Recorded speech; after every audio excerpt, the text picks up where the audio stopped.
Hello students, आज हम देखेंगे एक्सरसाइज 8.1 का क्वेश्चन नंबर 6। तो चलिए शुरू करते हैं। If angle A and angle B are acute angles such that cos A equals to cos B, then show that angle A equals to angle B। तो इस क्वेश्चन में स्टूडेंट्स हमें प्रूव करना है angle A equals to angle B where angle A and angle B are acute angles. तो चलिए शुरू करते हैं इसका सॉल्यूशन।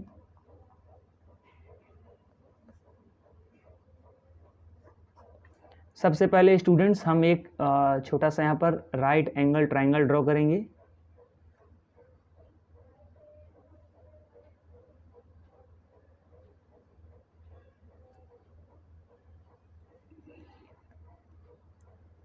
ये एंगल 90 डिग्री का होगा।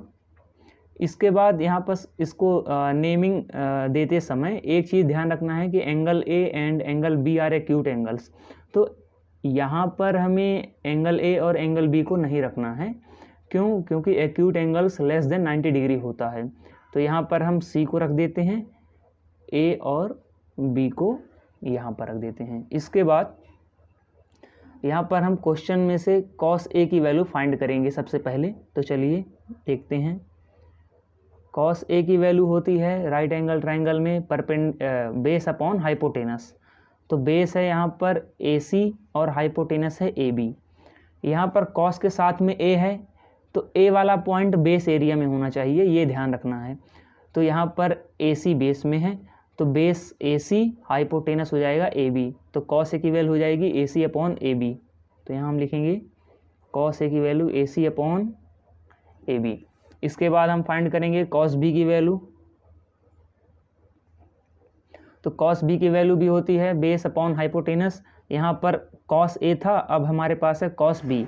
तो यहाँ पर हम डायग्राम को देखेंगे कि B जो पॉइंट है वो बेस एरिया में होना चाहिए। तो इसको हम डायग्राम को थोड़ा सा घुमा करके देखेंगे। तो यहाँ पर स्टूडेंट्स इस B पॉइंट को हमने इस एंगल से देखेंगे तो ये B पॉइंट बेस एरिया में आएगा। तो cos B की वैल्यू हो जाएगी base upon hypotenuse. So BC is base and hypotenuse is AB। तो BC अपॉन AB। तो यहाँ पर अब हम cos B की वैल्यू रखेंगे BC अपॉन AB। इसके बाद स्टूडेंट्स हमको क्वेश्चन में गिवन है cos A equals to cos B। तो हम इसको यहाँ पर लिखेंगे गिवन दैट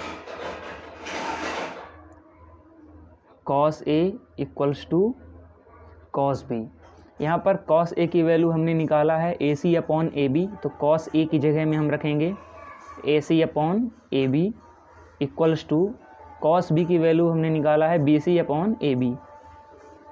तो इसको भी हम यहाँ पर पुट कर देंगे। इसके बाद स्टूडेंट्स इसके आगे सॉल्व करेंगे तो AB और AB कैंसिल हो जाएगा। इसके बाद क्या बचेगा AC इक्वल्स टू BC। तो यहाँ से हमें ये पता चल जाता है कि जो इस ट्रायंगल में साइड्स हैं AC और BC आपस में इक्वल हैं। तो यहाँ पर हम लिख देते हैं AC इक्वल्स टू BC। अब इसके बाद स्टूडेंट्स हम आगे बढ़ेंगे। So we know that in a triangle, तो एक स्टूडेंट्स यहाँ पर एक ट्राइंगल की प्रॉपर्टी होती है, हम उसको देखेंगे। Angles opposite to the equal sides are equal. तो ये एक प्रॉपर्टी है angles opposite to the equal sides are equal. तो इसको मैं आपको डायग्राम में समझाता हूँ। तो जैसे हमारे पास यहाँ पास दो इक्वल साइड्स हैं ट्राइंगल में AC और BC।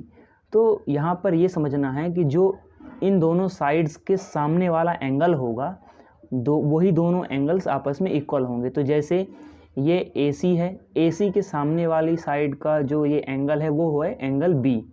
और इसके अलावा जो AC के इक्वल साइड है BC, तो BC साइड के सामने वाला एंगल है A। तो एंगल A और एंगल B आपस में इक्वल होंगे। तो ये वाली प्रॉपर्टी का यहाँ पर इस तरह से यूज़ करना है।